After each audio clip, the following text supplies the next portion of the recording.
ये सब इंसान खाने वाली चींटियों से घिरे आग के घेरे में फंसे थे। अगर आग का घेरा खत्म हो जाता तो सूरज निकलने से पहले ही ये चींटियां उन सबको खत्म कर देती, लेकिन तभी लड़के के दोस्त ने उसे धक्का देकर आग की सर्किल से बाहर फेंक दिया और इंसान खाने वाली चींटियों ने उसे घेर कर खा लिया। अगले ही पल लड़का अचानक चौंक कर जाग गया और पाया कि वह वापस गेस्ट हाउस के सामने आ चुका है। तभी उसे एहसास हुआ कि उसे दोबारा जीने का मौका मिला है और वह वही गेस्ट हाउस के सामने आ गया जहाँ ये हादसा होने वाला है। उसने अपने पैरों के पास चींटियां देखी तो घबराकर जोर से चिल्लाने लगा और सबको कहा कि यहाँ से तुरंत निकलना होगा, लेकिन उसका दोस्त और गर्लफ्रेंड उसे पागल समझने लगे और मजाक उड़ाते हुए बोले कि वह तो चींटियों से भी डरता है। होटल का मालिक तुरंत एक केतली में उबलता पानी लाकर सीधे चींटी के बिल में डाल देता है। ये देखकर लड़का बुरी तरह घबरा गया और उन्हें समझाने लगा कि ये इंसान खाने वाली चींटियां हैं और आज रात जरूर हमला करेंगी, लेकिन किसी ने उसकी बात पर भरोसा नहीं किया। उल्टा उसे पागल कहकर गेस्ट हाउस के अंदर चले गए। लड़के की जूनियर सहपाठी अपने कमरे में जाने वाली थी, लेकिन लड़के ने उसे चिल्लाकर रोक दिया और बोला कि वहाँ मत जाओ वरना छत का बीम गिरकर तुम्हारी टांग टूट जाएगी। होटल का मालिक और जूनियर दोनों उसे पागल समझने लगे, लेकिन जैसे ही उसने यह कहा छत का बीम सच में टूटकर जमीन पर गिर पड़ा। जूनियर पूरी तरह हैरान रह गई।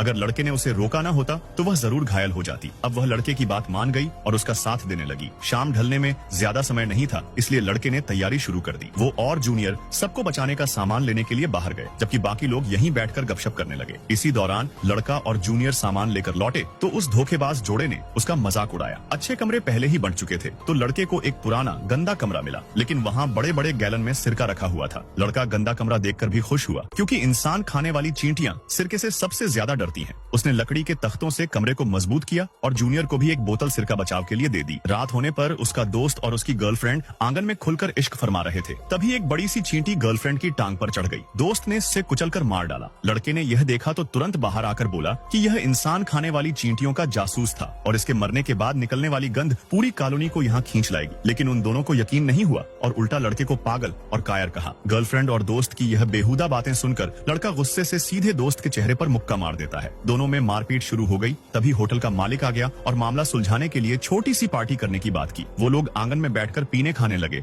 और लड़का समय देख रहा था। सब मौज में पार्टी कर रहे थे। तभी अचानक बहुत सारी चींटियां उनके पैरों पर चढ़ने लगी। ये देखकर सब तंग रहे।